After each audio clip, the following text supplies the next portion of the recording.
정도의 물로 포도주를 만드는 것이 사람의 과학기술로는 불가능한데 이 물로 포도주를 만드는 이런 질적인 변화를 일으키는 이런 분인 것을 예수님이 드러내신 겁니다. 그래서 예수님이 하나님의 아들이신 것을 드러낸 겁니다. 여기는 지금 거리가 아무리 멀어도 예수님이 해결할 수 있다는 것이고 아무리 이제 품질이 바뀌어도 예수님이 품질이 바뀌는 것을 가능하게 해준다. 뭐 이런 예들은 많이 있어요. 성경에 보면 아주 태어날 때부터 소경이었던 사람이 있습니다. 성경에는 요 성경 전에는 이제 소경이라고 되는데 요 개혁 개정에는 맹인이라고 바뀌었죠. 날 때부터 맹인이었던 사람이 있었는데요. 날 때부터 맹인인 사람하고 태어나서 사고로 맹인이 된 사람하고는 전혀 다릅니다. 사고로 맹인이 된 사람은 이제 말을 통해서 지금 저기 저 꽃이 무슨 색깔이냐고 저쪽에 지금 문이 어디 있냐고 이렇게 말을 해가지고 대충 옛날에 눈이 보였을 때를 기억하고 더듬어 갈 수 있어요. 그리고 누가 가르쳐주지 않아도 살아있을 때 눈이 살아있을 때의 기억을 가지고 이렇게 더듬어 갈 수 있습니다. 이렇게 하면 이게 마이크인 줄도 알고 이렇게 하면 나무 끝인 줄도 아는데 날 때부터 맹인인 사람은 이걸 전혀 지식이 없는 거죠. 그죠? 날 때부터 맹인인 사람은 얘기를 해줘도 알지 못하죠. 노란색이라고 해도 뭔지 모르고 빨간색이라고 해도 뭔지 모르고요. 또 날 때부터 속인 사람은 뾰족하다는 것의 의미를 모르고 그냥 뾰족한 것은 그냥 아픈 거, 찔리면 아픈 거 이렇게 느끼지 뾰족한 거, 색깔이 아름다운 거 뭐 이런 걸 모르는 거예요. 날 때부터 속인 사람. 근데 날 때부터 속인 사람은 그냥 날 때부터 색깔이 없기 때문에 그냥 사는 겁니다. 이제 우리의 삶 가운데 이런 것들이 많아요. 날 때부터 가난한 사람들은요. 날 때부터 먹고 사는 게 힘든 사람들은요.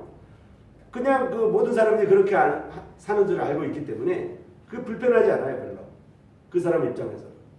날 때부터 후중궁궐에 사는 날 때부터 아주 그냥 큰 총수의 아들로 태어난 사람은요. 하루에 몇백만 원, 몇천만 원 쓰는 게 모든 사람들이 다 그렇게 쓰는 줄 알고 있기 때문에 그걸 아무리 써도 아버지가 그렇게 돈을 많이 줘도 고마워할지 모릅니다. 그냥 그 일반적인 거기 때문에. 그러니까 날 때부터 소경인, 운명적으로 소경인 사람이 날 때부터 맹인이었던 사람을 예수님이 낫게 해주신 것을 통해서 예수님이 하나님의 아들임을 증거하고 있습니다. 그래서 사람들은 운명적으로 날 때부터 아픈 사람, 날 때부터 가난한 사람, 날 때부터 맹인인 사람, 날 때부터 다리를 저는 사람, 날 때부터 이렇게 태생적으로 몸이 연약해서 아픈 사람 이런 사람들은 어쩔 수 없잖아요. 고칠 수가 없거든요. 병원에서도 고칠 수 없습니다. 이것을 예수님만이 해결해 줬습니다. 이거를 해결해 주는 분이 예수님이라고 하는 걸 통해서 예수님이 하나님의 아들임을 증거하고 있습니다. 요한복음은 우리에게 예수님이 하나님의 아들이심을 증거해 주고 있습니다. 죽어있는 나사로를 예수님이 나사로야 나오라 했을 때 살아났잖아요. 나사로가. 죽은 문제는 죽은 사람을 살려주는 사람은 없거든요. 예수님만이 할 수 있는 것이고요. 그 예수님이 바로 하나님의 아들임을 증거하고 있는 것입니다. 사도 요한은 이러한 예수님이 하나님의 아들임을 증거하는 이러한 증거들을 많이 드러내고 있습니다. 물고기 2마리와 보리떡 5개로 5,000명을 먹이신 예수님의 모습을 통해서도 볼 수가 있어요. 우리는 사람들은 이렇게 물고기 2마리하고 보리떡 5개로 물고기 2마리하고 보리떡 5개면요 그냥 한 사람이 먹으면 좀 배부르고 두 사람이 먹으면 모자란 거예요. 그렇죠?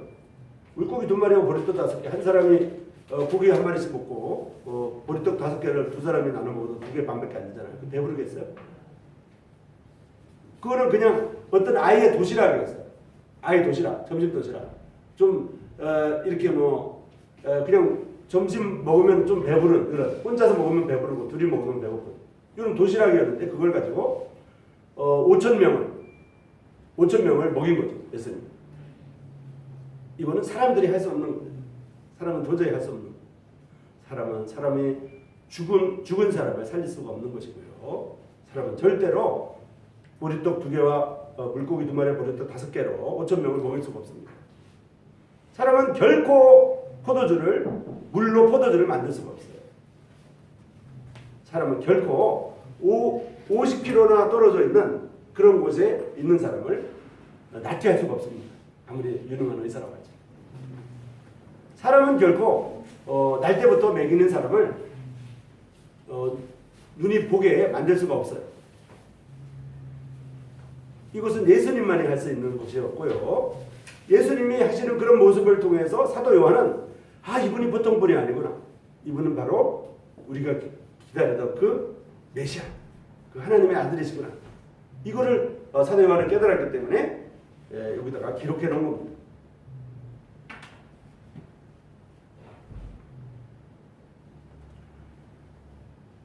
사람들은 바다에 가면 이렇게 빠질까봐 그죠? 수영 잘하는 사람도 빠질까봐 겁나죠.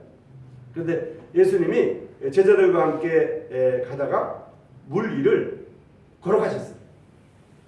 물 위를 걸어가는 거는 이거는 사람은 불가능한 일이거든요. 사람뿐만 아니라 어떠한 것도 불가능한 일이에요. 물보다 가벼운 것이 아닌 이상 가라앉게 되어 있기 때문에 물 위를 걸어가시는 예수님을 통해서 예수님이 이게 자연 현상을 극복하는 이런 분이구나. 이것도 하나님의 아들임을 증거하고 있었던 것입니다. 사람들은 보통 한 38년 정도 병이 들면요. 38년 정도 병이 들면 포기하는 거예요. 38년 정도 병이 들면. 38년 동안 병든 이런 사람은 병원에는 이제 가지 않을 겁니다. 이제는 어떠한 의사가 고쳐준다고 해도 믿지 않을 겁니다. 그리고 이제는 그 병을 짊어지고 이렇게 살아가고 죽을 때까지 운명적으로 받아들이고 이렇게 할 겁니다. 그런데 38년 된 병자를 낫게 하신 분이 예수님이었습니다. 예수님만이 이 모든 일을 할 수 있다고 하는 것을 사도 요한이 보고 이분이 하나님의 아들이시구나. 이분이 우리가 기다리는 메시아구나 하는 것을 알게 되었습니다. 우리 모두에게 성경에서 우리 모두에게 소개된 예수님은 바로 그런 분이십니다. 이 예수님은 그냥 사람이 아니셨어요. 사람인과 동시에 하나님이셨기 때문에 요한복음 20장을 보겠습니다. 요한복음 20장 31절입니다. 요한복음 20장 30절부터 31절까지를 읽겠습니다. 예수께서 제자들 앞에서 이 책에 기록되지 아니한 다른 표적도 많이 행하셨으나 오직 이것을 기록하면, 이걸 이제 이 사도 요한이 이렇게 성경을 요한복음을 기록을 하면서 사도 요한이 첨언한 글이에요. 예수님이 제자들 앞에서 이 책에 기록되지 않은 다른 많은 표적도 행하셨어요.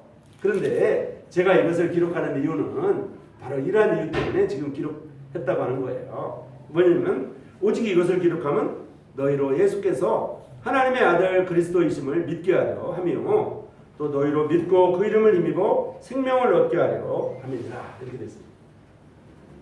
성경이 우리에게 기록된 것은, 성경이 우리에게 보여진 것은, 성경이 우리에게 증거되고 있는 이유는 바로 우리가 예수님이 하나님의 아들이심을 믿고 생명을 얻게 하는 것이 목적입니다.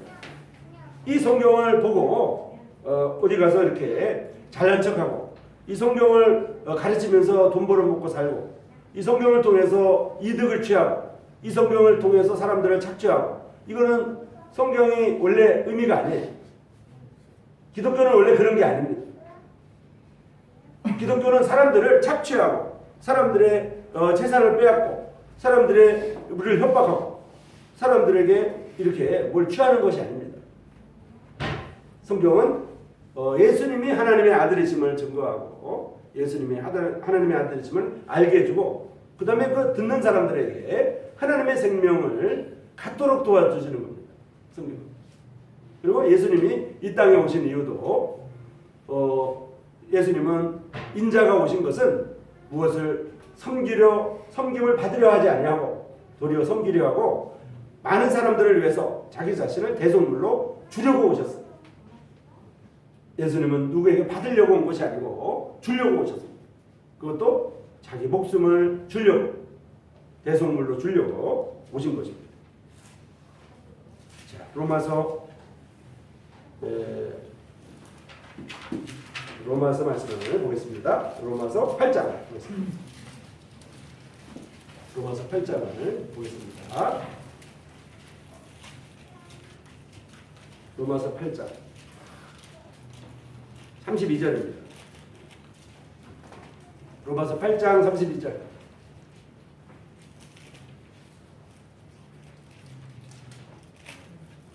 자, 다 같이 한번 읽어볼까요? 시작. 자기 아들을 아끼지 아니하시고 우리 모든 사람을 위하여 내주시니가 어찌 그 아들과 함께 모든 것을 우리에게 주시지 아니하겠느냐. 이렇게 됐습니다.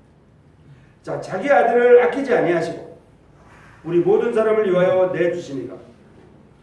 자기 아들, 하나님의 아들님이신 예수님을 내어주신 하나님께서 자기 아들을 아끼지 아니하시고 우리 모든 사람을 위하여 내주시니가 어찌 그 아들과 함께 모든 것을 우리에게 주시지 아니하겠느냐. 이렇게 됐습니다. 이 땅의 모든 부모님들은 자식을 사랑합니다. 이 땅의 모든 동물들도 자식을 대부분 사랑해요. 물론 이제 자식을 사랑하지 않는 것 같은 동물들도 많이 있기는 있습니다. 아주 잔인한 태어나면서부터 태어나자마자 이렇게 버리고 말이죠. 태어나자마자 바위 밑으로 던져버리고요. 이런 동물들이 있어요. 그런데 결과적으로 보면 그 자식을 단련하기 위해서 그렇게 합니다. 대부분 호랑이들은 자식을 낳으면 새끼를 낭떠러지에서 밀어버려요. 강하게 키워요. 거기서 살아나라. 대부분의 이제 부모님들은 자식을 사랑합니다. 그리고 자기 자식을 위해서 모든 것을 다 이렇게 바치고 드립니다. 자기 자식이 아무리 잘못을 저질러도 자기 자식이 아무리 흉악한 죄를 지어도 어머니의 마음은 다른 겁니다. 자기 자식이 사람을 죽였다고 할지라도 자기 자식이 어떤 큰 도둑질을 했다고 할지라도 부모님 마음은 다른 겁니다. 다른 사람들이 다 욕을 하고 다 손가락질 한다고 할지라도 부모님 마음은 다른 겁니다. 그래서 자식을 위한 사랑은 성경에 많이 있어요. 심지어 구약 성경에 보면 구약 성경에 바로라고 하는 사람도 이스라엘 백성들을 내어주지 않다가 10가지 재앙의 마지막 재앙에서 자기 자식이 죽는 걸 보고 자기 큰아들이 죽는 걸 보고 이 바로는 이스라엘 백성들을 놓아줍니다. 자기 자식이 죽는 걸 보고 아무리 흉악한 이러한 독재자라고 할지라도 자기 자식을 사랑해요. 자기 자식 사랑해요. 자기 자식을 희생시킨다고 하는 것은 어떠한 희생보다도 숭고하고 높은 이런 사랑의 표시라고 볼 수가 있습니다. 하나님이 우리를 위해서 하나님의 하나밖에 없으신 의아들이신 예수님, 하나님의 아들이신 예수님을 우리를 위해서 십자가에 내어주셨다고 하는 것은 하나님의 사랑 중에 최대의 극치적인 사랑입니다. 최고의 사랑입니다. 자기 아들을 아끼지 아니하시고 우리 모든 사람을 위하여 내주시니가 어찌 그 아들과 함께 모든 것을 우리에게 주시지 아니하겠느냐. 이렇게 됐습니다. 누가 능히 하나님께서 택하신 자들을 고발하겠느냐. 의롭다 하시는 이는 하나님이시다.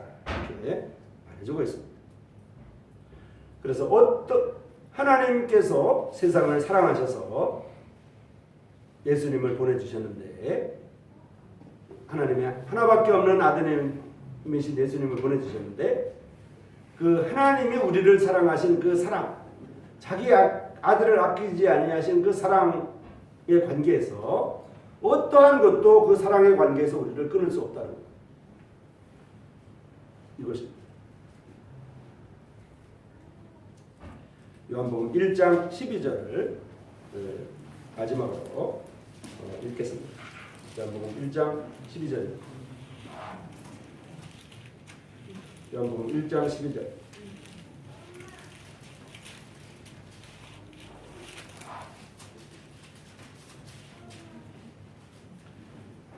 영접하는 자 곧 그 이름을 믿는 자들에게는 하나님의 자녀가 되는 권세를 주셨습니다. 하나님께서 우리를 사랑하신 극대적인 사랑은 뭐냐면, 우리가 예수님을 믿게 될 때, 우리가 하나님을 믿게 될 때 우리를 하나님의 자식으로, 하나님의 가족으로, 하나님의 가족의 일원으로 받아주겠다는 거죠. 하나님의 가족의 일원으로 받아주겠다는 것이고, 하나님의 권속으로 받아주겠다는 거죠. 그것도 그 가솔이나 권속 중에 최고의 대접은 누가 받죠? 바로 자녀가 받습니다. 그렇죠? 자녀. 영접하는 자 곧 그 이름을 믿는 자들에게는 하나님의 자녀가 되는 권세를 주셨다. 하나님께서 하나님의 하나밖에 없는 외아드님이신 예수님을 보내주셔서 우리에게 대한 하나님의 사랑을 확실히 증거해 보이셨어요. 그리고 그것을 믿는 사람들에게 하나님의 자녀로, 하나님의 자녀가 되는 권세를 주셨다는 거죠. 영접하는 자 곧 그 이름을 믿는 자들에게는 하나님의 자녀가 되는 권세를 주셨습니다. 그 이름은 뭐냐면, 그 이름을 믿는다고 하는 의미는 뭐냐면 예수님을 믿는다고 하는 것이고요. 예수님의 이름은 뭐냐면, 예수라고 하는 이름은 자기 백성을 자기 죄에서, 그의 죄에서 구원할 자라는 뜻이거든요. 구원자라는 뜻이거든요. 그 사실을 깨닫고 믿는 사람들을 말합니다. 그래서 영접하는 자 곧 그 이름을 믿는 자들에게는 하나님의 자녀가 되는 권세를 주셨습니다. 이제 보통 우리가 권세라고 할 때 여기 지금 뭐 강릉시 시장님이 되는 것을 권세를 누린다, 뭐 이렇게는 얘기하지 않죠. 물론 그것도 권세지만 서울특별시 시장님이 되는 거, 그 정도 좀 권세가 되겠죠. 대통령이 되는 거, 권세가 되겠죠. 그런데 실제 권세는 왕자가 되는 거예요. 왕자 또는 공주가 되는 거예요. 왕자가 되고 공주가 되면요, 중간에 탄핵당할 일도 없고 중간에 물러날 일도 없고, 왕자나 공주는 한 번 왕자나 공주가 되면 그냥 왕의 자녀가 되기 때문에 그 권세는 굉장합니다. 그래서 영접하는 자 곧 그림을 믿는 자들에게는 하나님의 자녀가 되는 권세를 주셨습니다. 이렇게 되어 있습니다. 우리에게는 권세를 하나님께 주셨다. 무슨 권세를? 하나님의 자녀가 되는 권세를 주셨다. 이렇게 말하고 있습니다. 그래서 구원받은 형제 자매님들은 서로 형제님, 자매님이라고 하는 이유도 뭐냐면, 하나님의 자녀라고 하는 것을 우리가 나타내는 거예요. 그냥 기독교에서 형제라고 그러고 자매라고 그러니까 형제 자매가 아니라 이제 하나님의 자녀가 됐다고 하는 것을 서로 이렇게 확인하는 거예요. 그리고 또 성경이 형제라고 부르기를 부끄러워하지 않는다고 그렇게 되죠. 너희는 다 형제라고 말했기 때문에